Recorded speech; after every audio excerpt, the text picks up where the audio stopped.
Apakah semua orang masuk surga bisa bertemu dengan Nabi dan Rasul secara langsung, dan apakah bisa melihat Allah secara langsung? Allahu a'lam bishawab.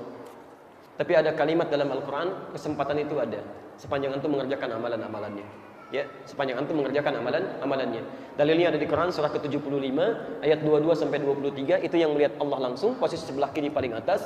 Kemudian yang bersama para nabi dan rasul dan saling mengunjungi, itu ada di Quran surah ke-4 ayat 69, posisi paling kanan sebelah bawah. Silakan dibaca insyaallah.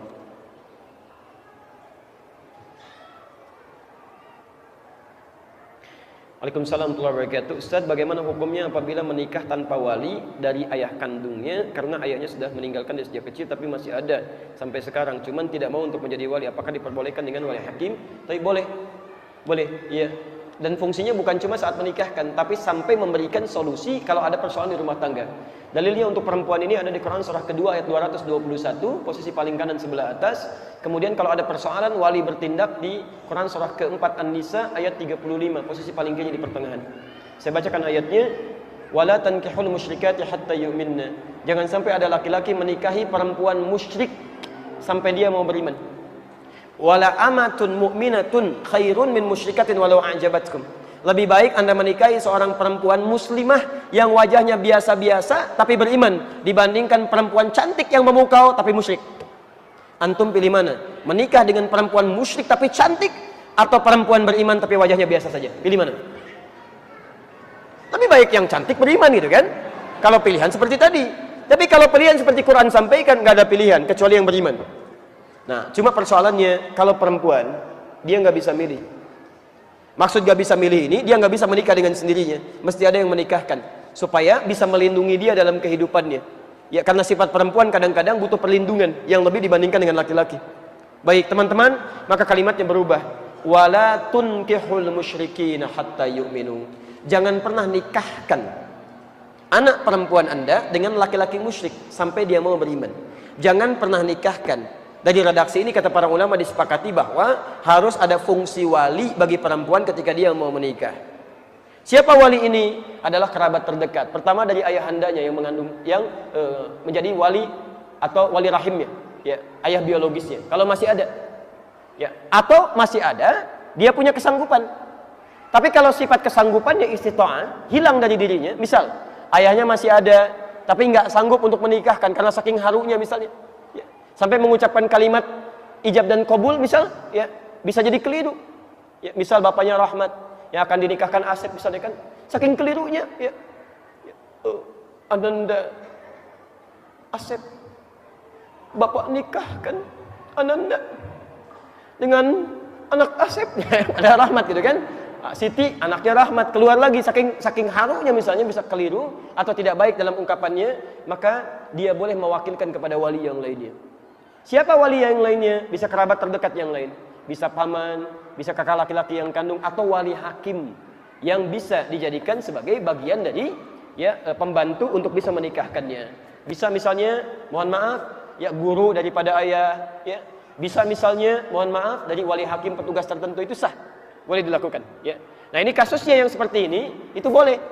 Jadi kalau sifatnya sudah masuk kepada waktu pernikahannya, kemudian ayahnya merasa tidak mau, ada tanggung jawab dari sejak kecilnya, sudah meninggalkannya, dan ayahnya berdosa dengan itu, sepanjang dia tidak mau bertobat kepada Allah Subhanahu wa Ta'ala.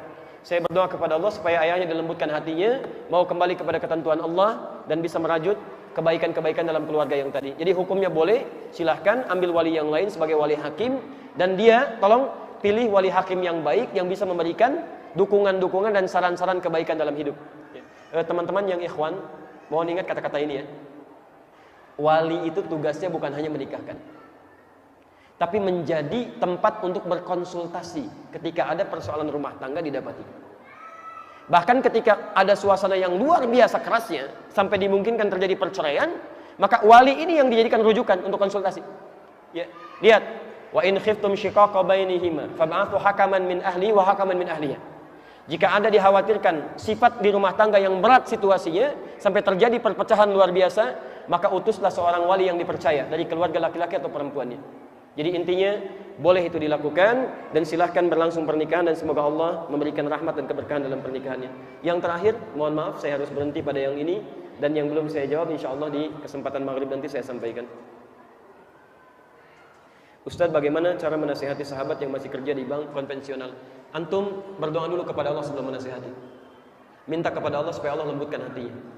Mohon kepada Allah, ya Allah, dia teman saya, sahabat saya di dunia, makan bersama, ya Allah, bertetangga sama-sama, hidup sama-sama. Mohon di akhirat jangan pisahkan, ya Allah, lembutkan hatinya. Berikan rezeki yang baik, berikan jalan ikhtiar. Setelah itu, antum pelajari hukum-hukum bank konvensional. Lu datangi teman antum itu. Bagaimana cara berdakwahnya? Jangan dulu dengan nasihat. Quran surah 16 ayat 125. Ud'u ila sabili rabbika bil hikmah. Ajaklah orang-orang yang belum sejalan dengan jalan Tuhanmu dengan cara hikmah. Sampaikan dulu dengan kalimat bijak. Teman, kawan, fulan, saya begitu sayang dengan antum. Saya berdoa kepada Allah, mudah-mudahan kita bersatu sampai di dunia. Kalau antum butuh apapun dari saya, tolong sampaikan ya. Apa saja yang bisa saya bantu, saya akan berikan untuk antum. Khusus untuk Allah, karena Allah Subhanahu wa Ta'ala.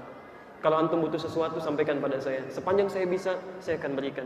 Setiap malam saya berusaha bangun supaya kita disatukan di akhirat dan jangan dipisahkan. Pelan-pelan dulu. Kalau sudah masuk ke situ, saat dia sakit antum tengok, saat dia butuh antum berikan, antum punya sesuatu antum berikan kepadanya, lalu di akhir antum mulai sampaikan satu-satu. Teman, Masya Allah, ada materi bagus nih, ustadznya baik. Alangkah baiknya kita bertanya, jangan-jangan di dunia kita sama-sama, di akhirat kita terpisah. Ajak dia pelan-pelan. Sampaikan dari orang lain dulu, kemudian antum mulai pelan-pelan sampaikan sampai dia sadar dengan apa yang dilakukan. Dengan izin Allah Subhanahu wa Ta'ala, insya Allah semua itu akan mengantarkan dia lebih baik mendekat kepada Allah Subhanahu wa Ta'ala. Kalau sudah seperti itu mudah, wal mau'izatil hasanah. Ya. Kalau diskusi, wajadilhum billati hiya ahsan. Antum punya argumentasi, antum mendoakan, antum memulai dengan cara yang baik, maka insya Allah akan selalu ada celah bagi dia untuk kembali mengingat Allah Subhanahu wa Ta'ala. Ustaz, Waalaikumsalam warahmatullahi wabarakatuh. Apa makna sebenarnya dari ihdinas siratal mustaqim? Taib. Ihdinas siratal mustaqim. Kita lihat tafsiran-tafsiran para ulama di sini. Ada tafsiran dekat, ada tafsiran jauh. Tafsiran dekat itu sesuai dengan tekstual ayatnya. Tafsiran jauh dilihat dari konteks dan qarinah keterkaitannya. Tafsiran dekat, ihdinas siratal mustaqim. Tafsirkan ayat ketujuhnya. Siratal ladzina an'amta 'alaihim ghairil maghdubi 'alaihim waladdallin. Baik, ihdina, ya Allah berikan kami petunjuk. Berikan kami hidayah. As-siratal mustaqim, yang hidayah itu lurus, bening, tidak berbelok. Siratal ladzina an'amta 'alaihim ghairil maghdubi 'alaihim waladdallin. Yang hidayah itu pernah disampaikan dan mendapatkan kenikmatan dari orang-orang sebelum kami, dan dengan itu jagalah kami supaya tidak berbelok ataupun masuk dalam golongan orang-orang tersesat dan orang-orang yang diadab. Para ulama pertama mengartikan hidayah ini pertama dengan Islam. Islam. Karena ketika hidayah disebutkan dalam Al-Quran, yang pertama menunjuk pada Islam. Hidayah jika disebutkan pertama menunjuk pada Islam. Ini satu. Yang kedua, hidayah juga bisa disebutkan menunjuk pada kekuatan iman. Kekuatan iman. Kalau yang ini belum masuk Islam, maka jadi Islam. Seperti tadi Musa diutus pada Fir'aun, seperti Muhammad SAW diutus pada umat manusia. Kalau yang ini sudah muslim tapi ditambah keimanannya. Contohnya Quran surah ke-18 ayat ke-13, paling kiri di pertengahan. Antum pernah dengar Ashabul Kahfi? Sudah beriman belum? Sudah, lihat ayatnya. Innahum fityatun amanu bi rabbihim. Mereka itu para pemuda yang sudah beriman kepada Rabbnya. Imannya sudah ada. Ketika imannya dijaga dan terus mendekat kepada Allah, wazidnahum huda, kami tambahkan hidayah. Zidnahum huda, hidayah ditambahkan, imannya dikuatkan lagi. Di ketika beriman dikejar-kejar, dia pertahankan imannya.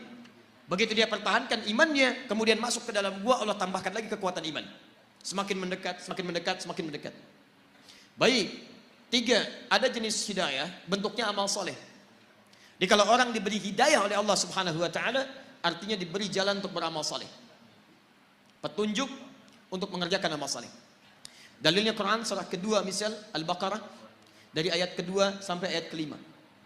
Lihat, dzalikal kitabu la raiba fihi hudan lil muttaqin. Hudan, hidayah diberikan pada orang takwa. Siapa orang takwa itu? Orang yang tergerak mengerjakan amal soleh dengan imannya. Alladzina yu'minuna bil ghaib wa yuqimunas shalah wa mimma razaqnahum yunfiqun walladzina yu'minuna bima unzila ilaik. Lihat, wabil akhirati hum yuqinun. Orang-orang yang salat, orang yang infak, orang yang baca Al-Quran disebut oleh Allah orang-orang yang mendapatkan hidayah. Ayat 5-nya, ulaika ala hudam mir rabbihim. Mereka itu mendapatkan hidayah dari Rabbnya. Makanya antum ketika, maaf ya, kalau kita mendapatkan hidayah dari Allah, maka seluruh tubuh kita akan tergerak beramal saleh. Bisa. Di antara makna hidayah penambahan iman.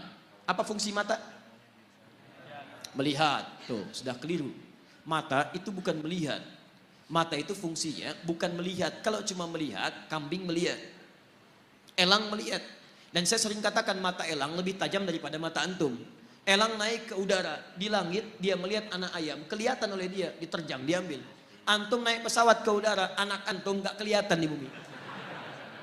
Tapi mata elang tidak dihisap, mata antum dihisap. Quran surah 17 ayat 36. Inna sam'a wal basara wal fu'ada kullu ulaika kana anhu mas'ula. Telinga, pandangan, apa yang kita fikirkan akan dihisap oleh Allah. Karena mata kita dihisap, fungsi mata kita bukan melihat. Fungsi mata kita melihat yang baik-baik. Quran surah 24 ayat 30 untuk laki-laki, ayat 31 untuk perempuan. Kullil mu'minin, lihat, ketika fungsi mata disebutkan, imannya dulu disebutkan. Katakan pada pria-pria yang merasa punya iman, siapa yang punya iman? Yang mendapatkan hidayah.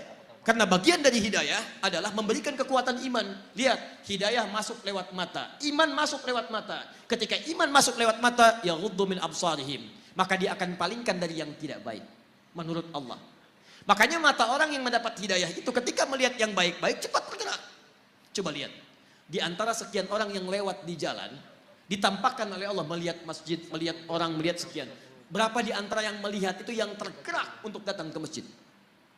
Yang paling aneh begini, antum kerja nih, tiba-tiba di jalan, begitu mau pulang, azan.